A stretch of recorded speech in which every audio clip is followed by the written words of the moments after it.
A 30-second pitch at a trade fair can open big opportunities. At a trade fair, amidst hundreds of booths and thousands of passing faces, a 30-second moment may feel like a blur. But for someone who knows how to speak and when to stop, that moment can become a door to the future. In an environment of high speed and short attention spans, the ability to capture, condense, and inspire becomes vital. More than information, a pitch is a test of trust, identity, and value. So what makes a 30-second pitch powerful enough to create real opportunities? 30 seconds are not just to introduce, but to spark memory, trust, and curiosity at the right moment. You don't have to say everything just enough to make them want to meet you a second time. At a crowded trade fair, where people stream past one another like moving waves, time is a luxury.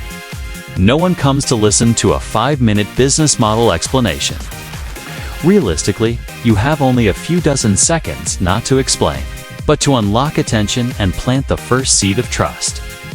A 30-second pitch is not a condensed version of a longer speech, it's its own structure. With its own grammar, every word carries weight. Every second is a chance or a loss. In cognitive psychology, this initial phase of interaction is called the golden window, the first 20 to 30 seconds, during which the listener decides whether to continue engaging. In this time, the speaker must not warm up. They must connect. Instead of starting with "Hi, my name is," begin with value. I help companies save 100 hours of processing per week. When value is placed first, the listener's benefit assessment system is activated. Words become not data, but signals. If they sense you are different, not because you try to sound special, but because you respect their time and needs, they will pause, look you in the eye, and nod.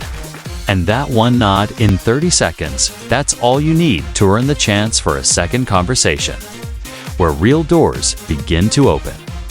In a 30-second pitch, there's not enough time to explain who you are, what you do, or where you come from, but you can convey something even more important: what value you bring.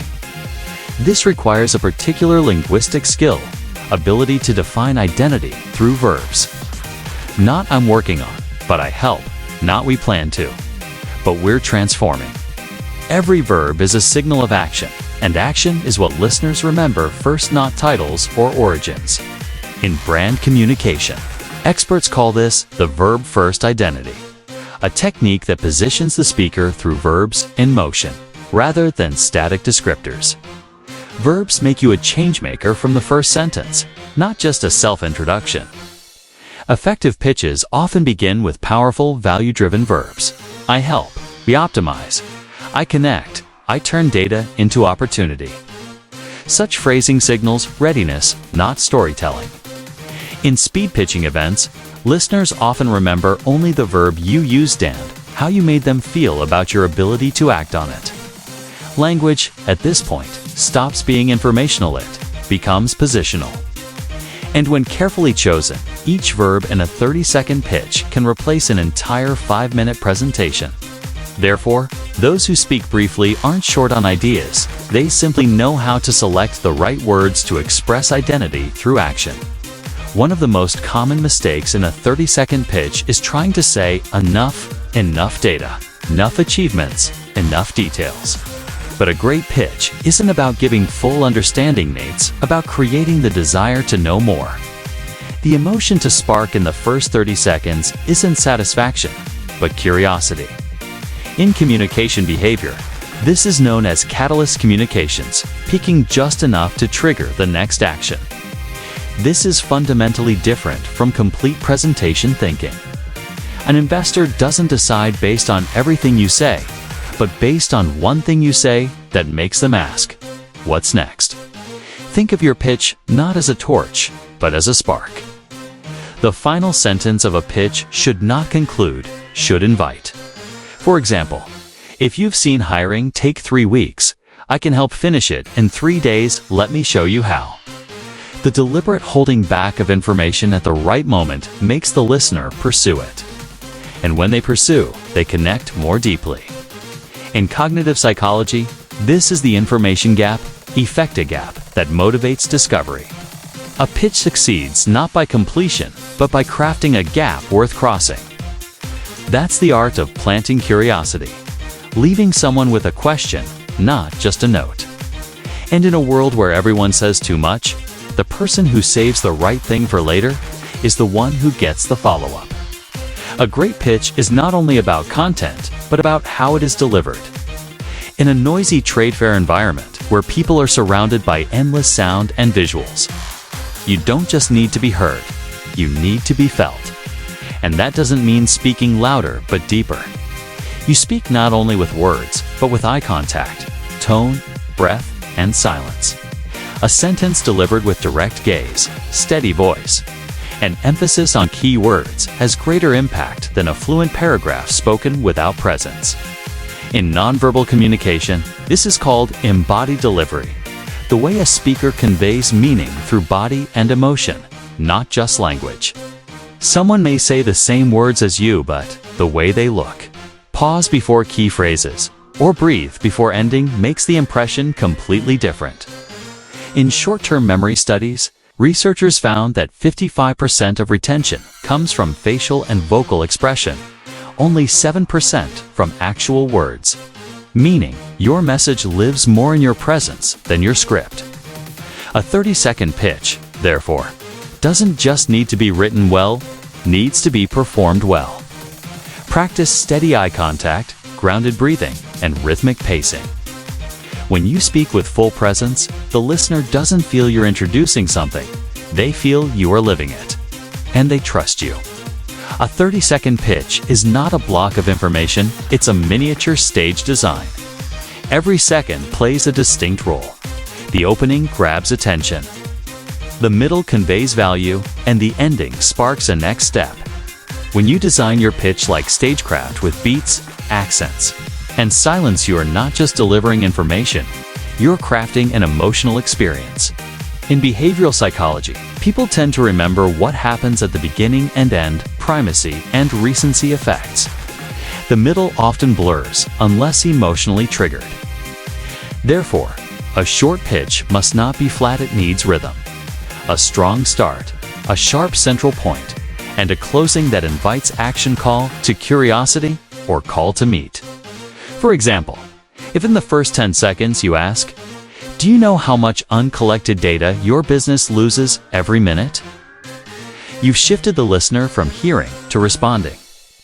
When a pitch has rhythm, the listener not only understands, they feel. And that feeling, if designed well, becomes a memory. A great pitch is not a linear stream of facts, it's an intentional blueprint for a 30-second experience. You don't read a pitch, she'll orchestrate it. And the person in front of you is not just a passive listener. They are being placed inside a short journey, where you are the one guiding them. One of the most critical but often overlooked aspects of a 30-second pitch is the ability to read the listener within the first 3 seconds. A pitch is not a monologue, it's a two-way communication dance where you speak, observe, and adjust. Success doesn't stem solely from your prepared content, but from the real-time compatibility between you and your listener. In interactional linguistics, this is called responsive framing, the skill of adjusting your delivery based on nonverbal feedback, eye movement, posture, facial expression.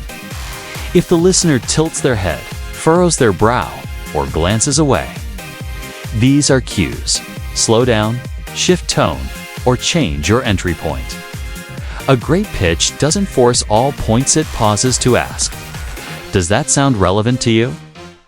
That small question doesn't weaken your position, it shows that you create space for listening, even in what seems like a one-way setting. This invites trust. In professional communication psychology, it is known as micro-resonance, micro-level harmony that makes the listener feel understood. When you adjust to their signals, you're no longer just presenting, you're conversing.